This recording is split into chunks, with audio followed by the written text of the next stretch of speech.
Assalamualaikum warahmatullahi wabarakatuh. Jumpa lagi dengan saya Siva Syihab dalam perkuliahan Biokimia Olahraga. Pada pertemuan sebelumnya Anda telah banyak memperoleh pengetahuan atau materi-materi terkait dengan protein, genetika, dan juga lipid. Nah, pada pertemuan ini kita akan mencoba membahas mengenai metabolisme. Pada saat kita di pertemuan sebelumnya kita telah mendengar apa itu protein, apa itu fungsinya, kegunaannya dalam tubuh kita. Nah, protein salah satu kegunaannya yang paling utama adalah sebagai enzim.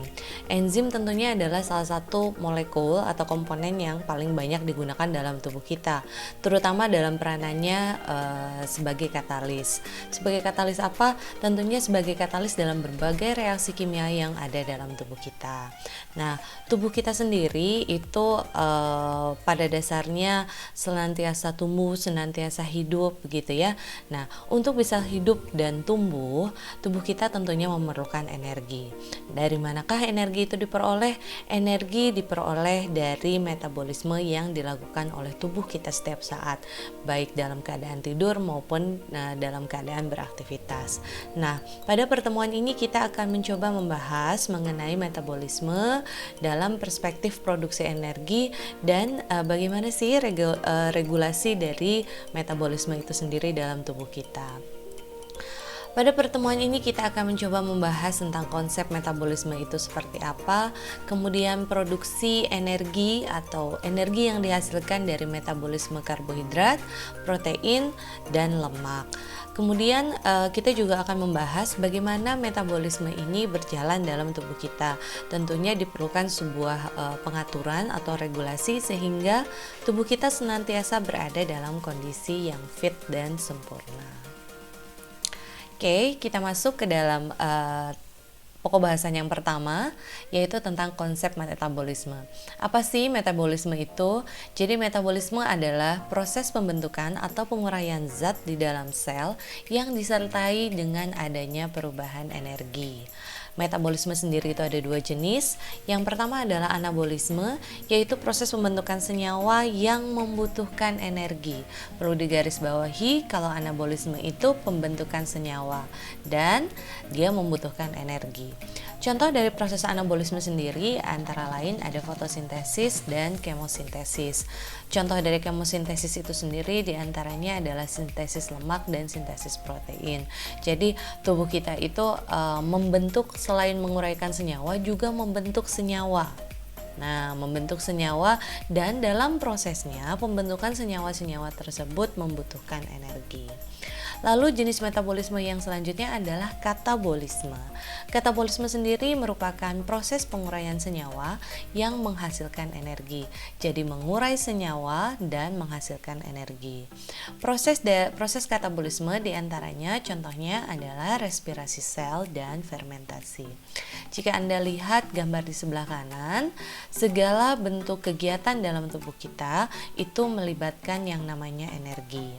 Pada proses katabolisme itu yang tadinya molekul itu besar masuk ke dalam tubuh kita dalam ukuran atau bentuk yang lebih besar. Di dalam tubuh kita melalui proses katabolisme ini akan diuraikan menjadi komponen-komponen yang lebih kecil, dan penguraian komponen yang dari yang besar menjadi kecil ini menghasilkan energi. Proses yang sebaliknya dialami pada proses anabolisme, di mana pada proses anabolisme komponen-komponen yang berukuran kecil ini akan bergabung atau bersatu membentuk molekul yang lebih besar, dan dalam prosesnya pembentukan molekul kecil menjadi molekul yang besar ini membutuhkan energi. Jadi tadi katabolisme dan anabolisme itu ditinjau perbedaannya dapat dilihat dari bentuk molekul yang dihasilkan serta penggunaan energinya. Nah, kita tahu bahwa setiap hari kita makan, kita makan berbagai jenis makanan, setiap makanan yang kita konsumsi itu tentunya mengandung nutrisi atau mengandung zat gizi. Ada 3 sumber energi utama dalam tubuh kita yang dapat digunakan oleh tubuh kita. Yang pertama adalah protein, karbohidrat, dan lemak. Protein, karbohidrat, dan lemak ini melalui proses metabolisme, lebih tepatnya melalui proses katabolisme, ini akan diubah menjadi molekul-molekul yang lebih kecil sehingga nantinya akan dihasilkan energi. Nah, bagaimana sih energi dihasilkan di dalam tubuh kita? Jadi makanan-makanan yang kita konsumsi yang mengandung protein, karbohidrat, ataupun lemak, ini akan melalui serangkaian proses begitu, yang tadinya molekulnya besar akan diubah menjadi molekul yang lebih kecil dan menghasilkan energi. Kita lihat yang pertama adalah metabolisme karbohidrat. Pada intinya metabolisme atau katabolisme karbohidrat itu mengubah karbohidrat menjadi glukosa begitu ya, menjadi glukosa, dan glukosa ini akan dijadikan sebagai sumber energi melalui tahapan-tahapan. Yang pertama adalah tahapan glikolisis, ini yang kotak besar ini adalah glikolisis. Yang kedua adalah dekarboksilasi oksidatif menjadi menghasilkan asetil-CoA, dan tahap yang ketiga adalah siklus Krebs. Ini merupakan jalur penghasil energi yang utama dalam tubuh kita. Karena kita tahu karbohidrat adalah sumber energi yang utama. Lalu bagaimana dengan protein dan lemak? Kita coba lihat di sebelah kiri ini protein. Protein ternyata mempunyai berbagai cara untuk bisa masuk ke dalam jalur metabolisme yang utama, yaitu melalui glikolisis atau melalui siklus Krebs. Protein ada yang bisa langsung masuk ke dalam proses glikolisis sebagai asam keto atau di sini keto acids. Ada juga yang bisa masuk melalui langsung begitu ya, tidak perlu melalui glikolisis terlebih dahulu, tapi dia akan bisa masuk langsung melalui siklus Krebs. Jadi dia punya 2 cara untuk masuk ke dalam jalur katabolisme yang utama. Kemudian bagaimana dengan lemak? Lemak pun begitu sama halnya dengan protein. Lemak bisa masuk langsung ke dalam proses glikolisis dalam bentuk gliserol dan asam lemak. Namun selain jalur yang utama, dia juga bisa langsung masuk atau berubah menjadi asetil-CoA begitu ya. Lalu kemudian setelah berubah menjadi asetil-CoA, ini baru bisa masuk ke dalam siklus Krebs. Nah, jadi apapun itu bentuknya dari makronutrien gitu ya, atau zat gizi makro, itu dia selalu mempunyai cara untuk bisa masuk ke dalam jalur katabolisme yang utama, yaitu tadi glikolisis dan siklus Krebs gitu ya, dengan merubah bentuknya terlebih dahulu. Ada yang harus dirubah bentuk, ada juga yang bisa langsung masuk seperti lemak ini. Nah, jadi bagaimanapun itu bentuknya, setiap makronutrien itu selalu mempunyai cara untuk bisa masuk ke dalam jalur katabolisme. Nah, bagaimana cara dia masuk? Tentunya ini diperlukan suatu pengaturan dalam tubuh kita. Nanti akan kita coba lihat lebih detail dalam regulasi metabolisme. Kalau kita lihat lebih dalam begitu ya, ini adalah proses katabolisme dari karbohidrat. Proses katabolisme karbohidrat itu diawali dengan proses yang namanya glikolisis. Glikolisis ini akan mengubah glukosa menjadi asam pirufat, dan prosesnya sendiri berlangsung atau terjadi di dalam sitosol. Saat glukosa sudah dihasilkan, glukosa sudah dirubah menjadi asam pirufat, kemudian prosesnya akan berganti atau berpindah tempat ke dalam mitokondria. Nah, ini dia yang besar namanya mitokondria. Di dalam mitokondria, asam pirufat ini akan masuk ke dalam siklus Krebs dan dihasilkan ATP. Tadi glikolisis juga dihasilkan ATP, jumlahnya sebesar 2 ATP. Di dalam siklus Krebs ini juga akan dihasilkan energi, yaitu jumlahnya sebanyak 2 ATP. Setelah dari siklus Krebs, proses selanjutnya adalah transfer elektron dan fosforilasi oksidatif.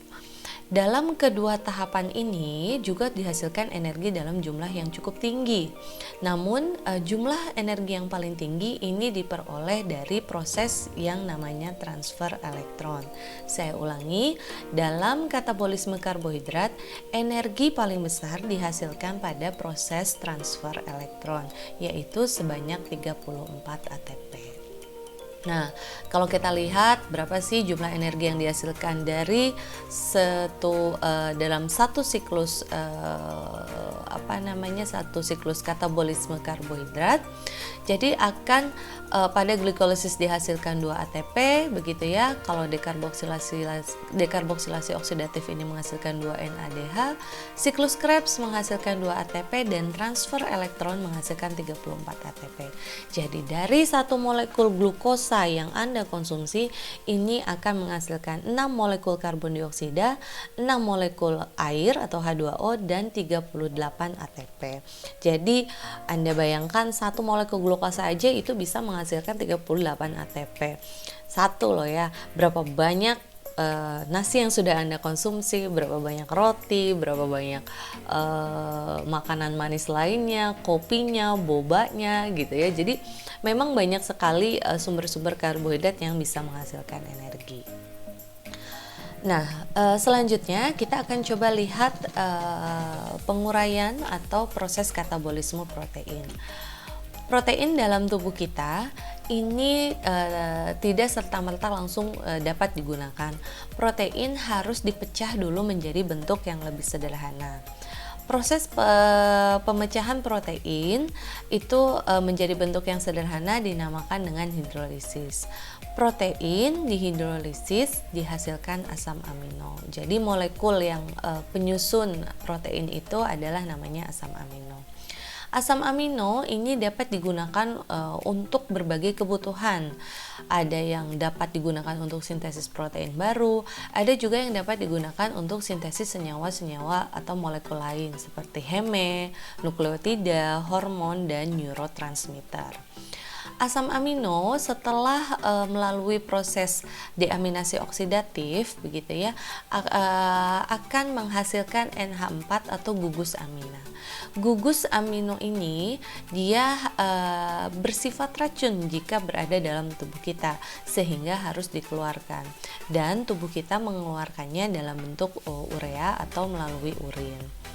Setelah gugus aminanya atau aminonya ini dilepaskan di dalam tubuh kita, maka yang tersisa dari protein adalah tinggal rangka karbonnya.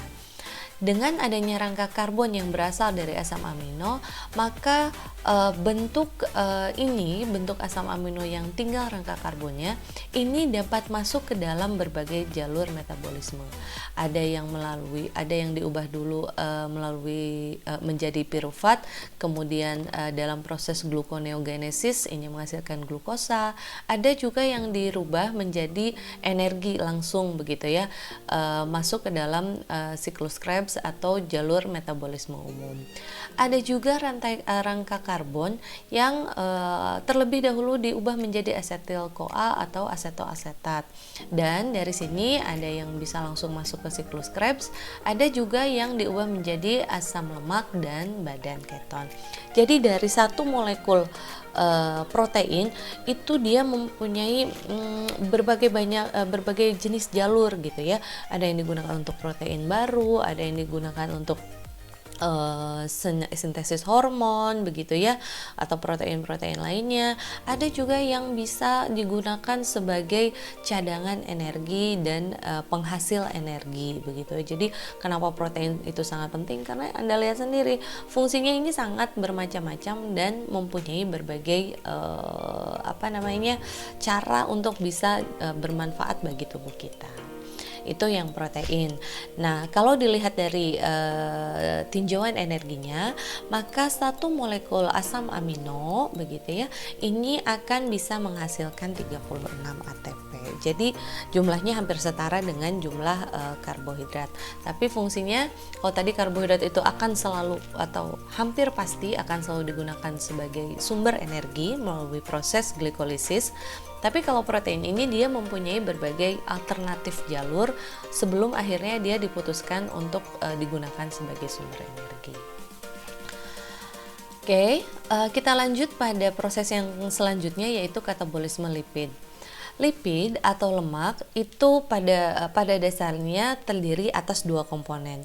Komponen yang pertama adalah gliserol, sedangkan komponen yang kedua adalah asam lemak. Lemak atau lipid ini harus diubah dulu atau gitu ya, dipecah menjadi komponennya yang lebih kecil. Dengan prosesnya itu dibantu dengan bantuan enzim lipase. Setelah dipecah oleh enzim lipase, maka lipid atau lemak ini akan menjadi dua bagian. Yang pertama adalah gliserol dan yang kedua adalah asam lemak.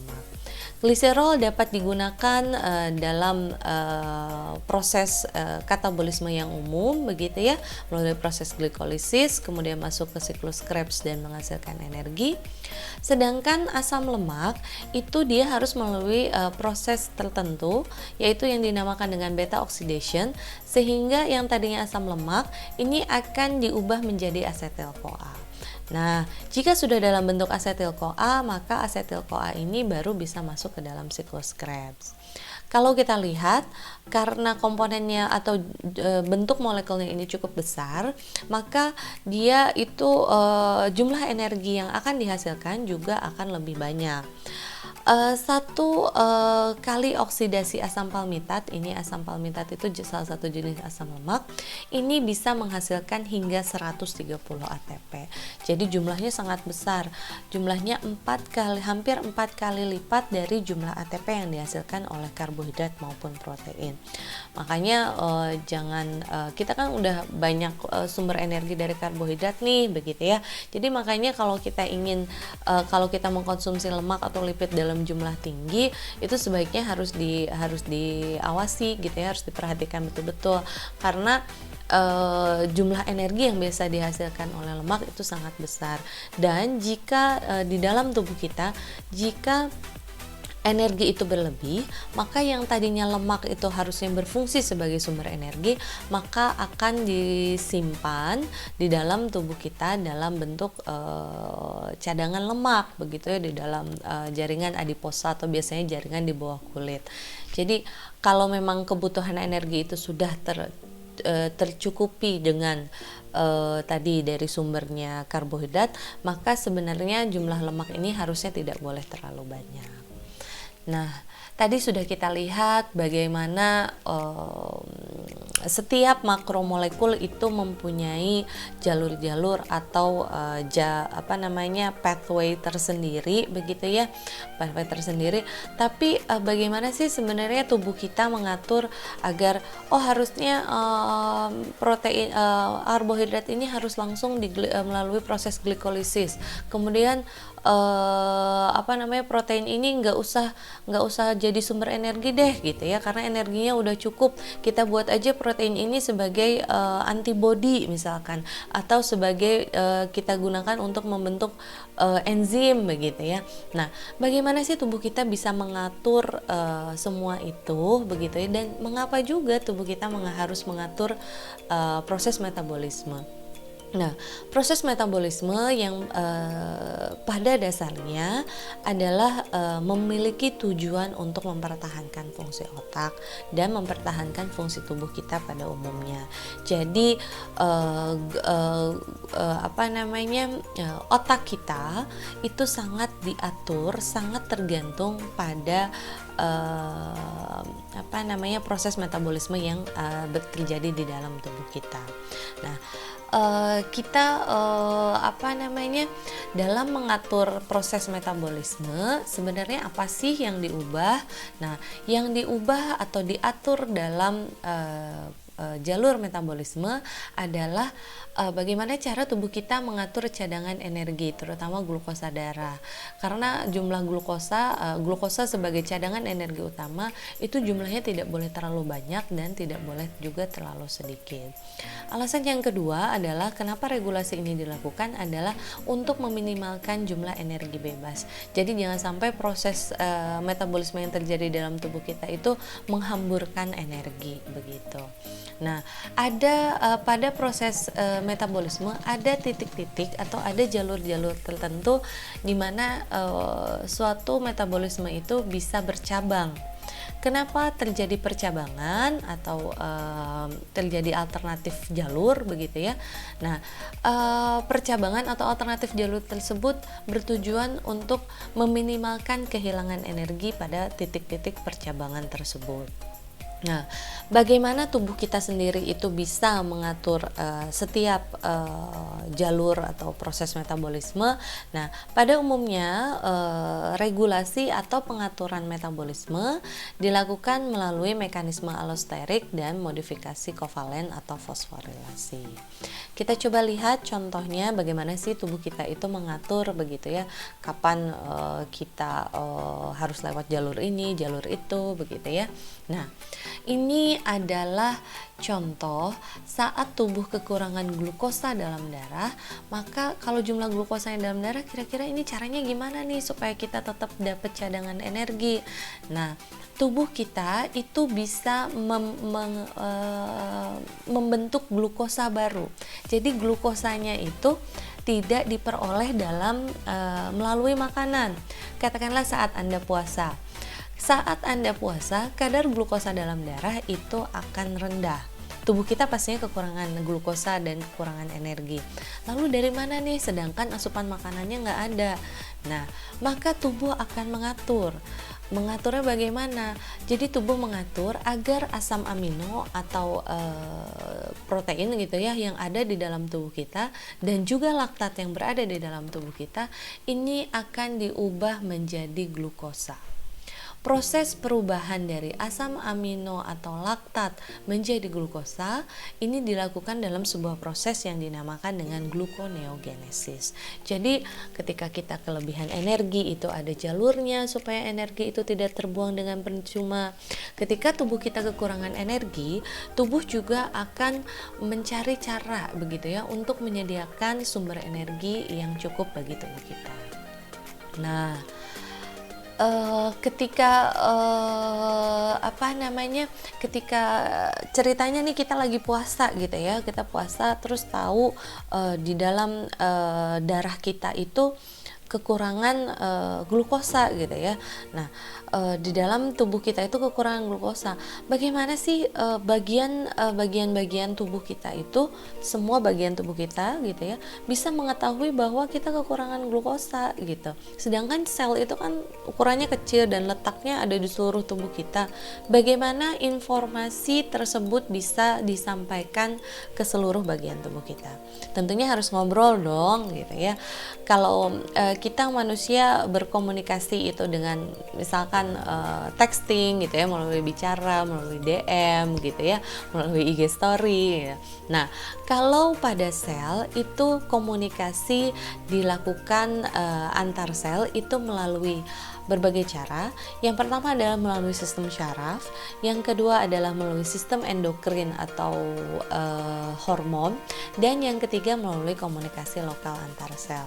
Sehingga apa yang terjadi pada tubuh bagian tertentu itu juga bisa diketahui oleh tubuh yang berada di bagian lain. Nah, saya akan coba kasih ilustrasi bagaimana sih tubuh kita gitu ya mengatur jumlah glukosa dalam tubuh dan bagaimana sel-sel atau bagian-bagian tubuh lain itu bisa memperoleh informasi tersebut.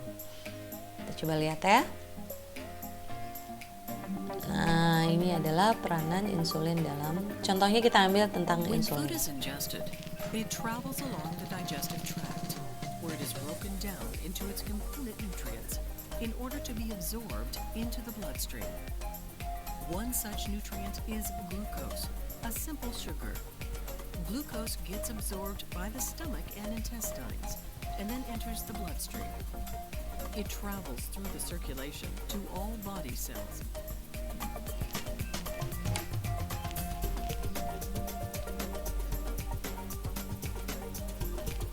Once absorbed into the bloodstream, glucose circulates, causing the blood sugar level to rise. An increased level of blood sugar sends a signal to the pancreatic beta cells. which respond by secreting the hormone insulin into the circulation. Insulin is necessary for glucose to reach and be used by several important target tissues throughout the body. These include the liver, muscle, and adipose tissue. Insulin is necessary to keep blood glucose levels stable in the body.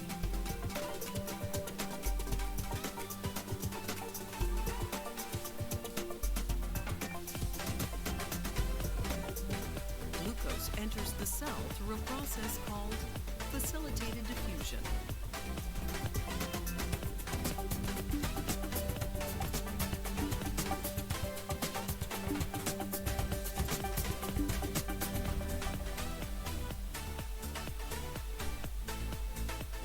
Oke, jadi itu adalah ilustrasi singkat bagaimana peranan insulin dalam mengatur jumlah glukosa yang berada dalam darah.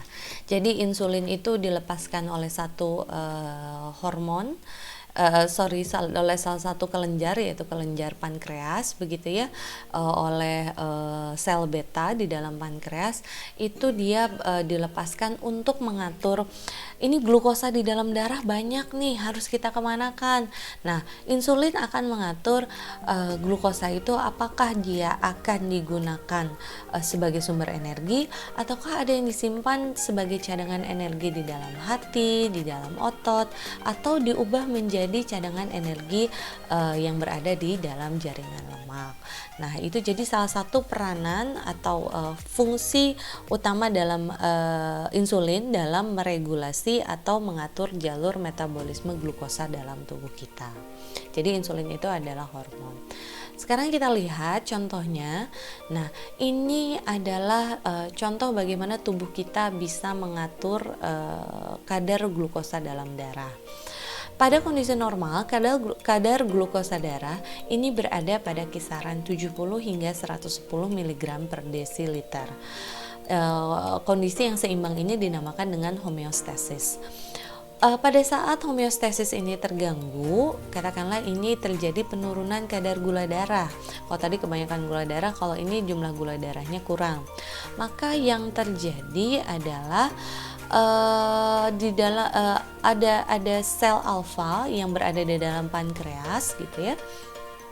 Jadi sel alfa di dalam pankreas ini akan melepaskan hormon yang bernama glukagon. Glukagon ini memiliki beberapa fungsi, diantaranya adalah meningkatkan penguraian glikogen yang terdapat di dalam hati dan otot menjadi glukosa. Fungsi yang kedua adalah meningkatkan penguraian lemak yang terdapat di dalam jaringan adiposa atau jaringan lemak bawah kulit menjadi asam lemak. Dan yang ketiga adalah meningkatkan produksi dan pelepasan glukosa dalam hati. Dengan fungsi-fungsi ini dari glukagon, maka konsentrasi gula darah ini